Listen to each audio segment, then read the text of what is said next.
Hello everyone, কি খবৰ আপোনালোকৰ? মই নিবেদিতা আপোনালোক সকলোকে পুনৰবাৰ মোৰ চেনেললৈ স্বাগতম জনাইছো। বন্ধু-বান্ধৱীসকল, আপোনালোক বাৰু কেনে আছে? আশা ৰাখিছো আপোনালোক সকলো ভালে আছে। এইবাৰৰ মোৰ সানডে স্পেশাল ৰেচিপি আছিল তিল দিয়া মুৰ্গী মাংসৰ আঞ্জা, যেটো খাবলৈ খুবেই সোৱাদ লগা হয় আৰু লগতে বনাবলৈও ইজি হয়। অলপ টাইম লাগে বাৰু, কিন্তু কিবা এটা ভাল খাবলৈ হলে আমি অলপটো কষ্ট কৰিব পাৰিবই লাগিব, নহয় জানো? অলপ টাইম দিব, তেতিয়া আপোনাৰ মুৰ্গী মাংসৰ এই আঞ্জাটো ধুনীয়াকৈ বনি উঠিব। তিলৰ এটা নিৰ্দিষ্ট সোৱাদ আছে, যিটো যেতিয়া মানে মাংসত দি দিয়া যায় তাৰ সোৱাদ দুগুণ বাঢ়ি যায়। সেইটো হয়তো যিসকলে বনাই পাইছে তেওঁলোকে জানে, আৰু যিসকলে নাই পোৱা তেওঁলোকে এই ৰেচিপিটো প্ৰথমৰ পৰা শেষলৈকে ভালদৰে চাব আৰু ঘৰত ট্ৰাই কৰিব আৰু মোক কমেণ্ট কৰি জনাব যে কেনেকুৱা হ'ল। তেন্তে বলক পলম নকৰি আজিৰ মোৰ এই ৰেচিপিটো ষ্টাৰ্ট কৰোঁ। মই ইয়াত 500 গ্ৰাম চিকেন লৈছোঁ। আনফালে মই দুটা ডাঙৰ পিঁয়াজ ভালদৰে সৰু সৰুকৈ কুটি ল'লোঁ, আৰু এইফালে এমুঠি তিল মই ভালদৰে ধুই ল'লোঁ, আৰু এইফালে লৈছোঁ 3টা ডাঙৰ আলু কাটি লৈছোঁ, আৰু এইফালে মই এটা নহৰু আৰু এটুকুৰা আদা সৰু সৰুকৈ কুটি লৈছোঁ, আৰু এইফালে লৈছোঁ আধা চামুচ জিৰা গুড়া, আধা চামুচ ধনিয়া গুড়া আৰু আধা চামুচ গৰম মছলা, আৰু দুটা তেজপাত আৰু দুটা জলকীয়া। আপুনি যদি জ্বলা বেছিকৈ খায় তেন্তে আপুনি জলকীয়াৰ পৰিমাণটো বঢ়াই দিব পাৰে। গেছটো অন কৰি এখন কেৰাহী পাতি মই তিলখিনি প্ৰায় 5 মিনিটমান সময় এনেদৰে ভাজি ল'ম। তিলৰ পৰা পানীটো নোযোৱালৈকে মই তিলখিনি ভাজি থাকিম। এয়া মোৰ তিল ভজা প্ৰায় হৈ গৈছে। যেতিয়া আপোনাৰ তিলটো ফুটিবলৈ ষ্টাৰ্ট কৰিব, তেতিয়া আপুনি গেছৰ ফ্লেমটো অফ কৰি দিব। প্ৰথমে মই মোৰ আলুখিনি ফ্ৰাই কৰি ল'ম, সেইকাৰণে মই 3 টেবুল চামুচমান মিঠাতেল দি লৈছোঁ।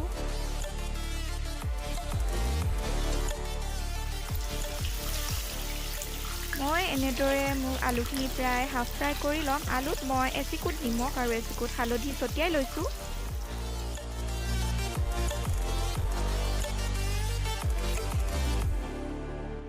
মোৰ এইফালে আলু হাফ ফ্ৰাই হৈ গ'ল। মই এতিয়া কেৰাহীৰ পৰা মোৰ আলুখিনি কাঢ়ি ল'ম।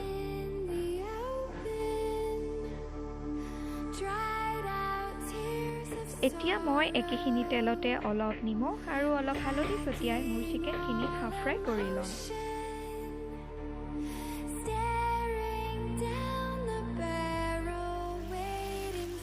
এয়া মোৰ চিকেন ফ্ৰাই হৈ গ'ল। এতিয়া মই চিকেনখিনি কেৰাহীৰ পৰা কাঢ়ি ল'ম।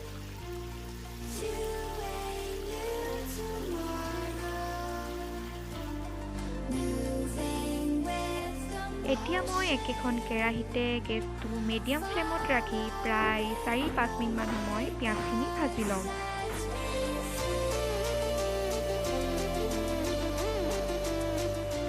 মোৰ প্ৰায় পিঁয়াজখিনি হৈ গৈছে। মই এতিয়া ইয়াত কেইটামান গোটা জিৰা ছটিয়াই 2 খিলা তেজপাত দি পিঁয়াজখিনি পুনৰ 2 মিনিটমান সময় ভাজি ল'ম।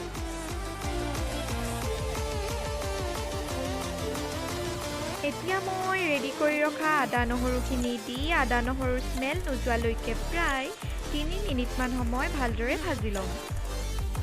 এটা কথা মনত ৰাখিব, আমি যেতিয়া মছলাবিলাক ইয়াত এড কৰিম তেতিয়া সদায় আপোনাৰ গেছটো ল' ফ্লেমতে ৰাখিব।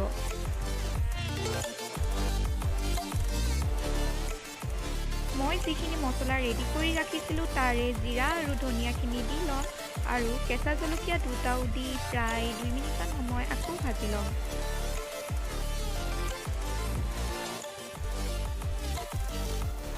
মছলাখিনি এতিয়া প্ৰায় ৰেডি হৈ উঠিছে। মই এতিয়া ইয়াত চিকেনখিনি আৰু লগতে আলুখিনিও দি ভালদৰে মিক্স কৰি গেছটো ল' ফ্লেমত ৰাখি প্ৰায় 5 মিনিটমান সময় এনেদৰে ভাজি ল'ম।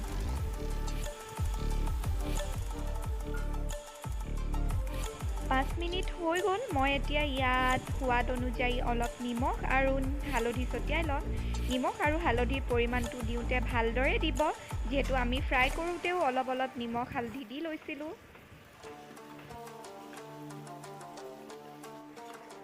এতিয়া মই এনেদৰে হেতাৰে ভালদৰে মিক্স কৰি লৈ গেছটো ল' ফ্লেমতে ৰাখি ঢাকনাৰে ঢাকি প্ৰায় 10 মিনিটমান সময় মাংসখিনি সিজিবলৈ ৰাখি দিম।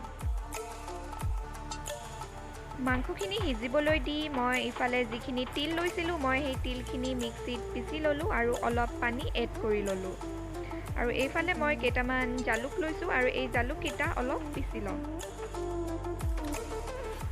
10 মিনিটৰ পিছত মই এতিয়া যিখিনি তিল ৰেডি কৰি লৈছোঁ সেই তিলখিনি মই মাংসত দি ল'ম। গেছটো আপুনি কমাই ৰাখিব। এতিয়া মই মাংসখিনি তিলৰ লগত ভালদৰে মিক্স নোহোৱালৈকে ভাজি থাকিম।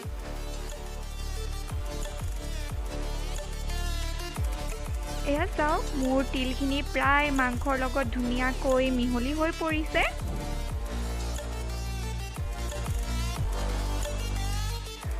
তিলৰ বৰ ধুনীয়া এটা স্মেল ওলাই আছে এতিয়া। এই স্মেলটো ওলাই থাকোঁতে মই এতিয়া মোৰ যিখিনি গৰম মছলা আছিলে সেইখিনি মই এনেদৰে ছটিয়াই ল'ম। আৰু লগতে যিখিনি মই জালুক পিচি লৈছিলোঁ সেই জালুককেইটাও দি ল'ম। আটাইখিনি মই ভালদৰে মিক্স আপ কৰি ল'ম। ভালদৰে মিক্স কৰাৰ পিছত মই ইয়াত পানী এড কৰিম। আপুনি যিমানটো পৰিমাণত গ্ৰেভিটো বিচাৰে সেইটো জোখত আপুনি পানীটো দি ল'ব। মই পানীটো ইমানটো জোখতে দি লৈছোঁ। ইয়াত প্ৰায় মই এগিলাচ পানী দিছোঁ। যিহেতু তিল দিয়া আছে সেইকাৰণে আমাৰ গ্ৰেভিটো এনেও ডাঠ হৈ যাব। এতিয়া মই ঢাকনাখন দি গেছটো ল' ফ্লেমতে ৰাখি প্ৰায় 10 মিনিট সময় সিজিবলৈ ৰাখি দিম। মোৰ মাংসখিনি ধুনীয়াকৈ সিজি উঠিছে। মই এতিয়া ইয়াৰে 3 পিচমান আলু অলপ অলপকৈ ভাঙি ল'ম। আলুখিনি ভাঙি লোৱাৰ পিছতে মই ঢাকনাখন দি মোৰ গেছটো অফ কৰি ল'ম। তো ফ্ৰেণ্ডছ, এয়াই আছিল মোৰ ছানডে স্পেচিয়েল তিল দিয়া মুৰ্গী মাংস। আপোনালোকেও ঘৰত ট্ৰাই কৰিবচোন আৰু মোক কমেণ্ট কৰি জনাব কেনেকুৱা পালে। আৰু আপোনালোকে যদি মোৰ ভিডিঅ' চাই ভাল পালে তেন্তে লাইক কৰিব, শ্বেয়াৰ কৰিব আৰু ছাবস্ক্ৰাইব কৰি দিব আৰু লগতে থকা বেল আইকনটো প্ৰেছ কৰি দিব।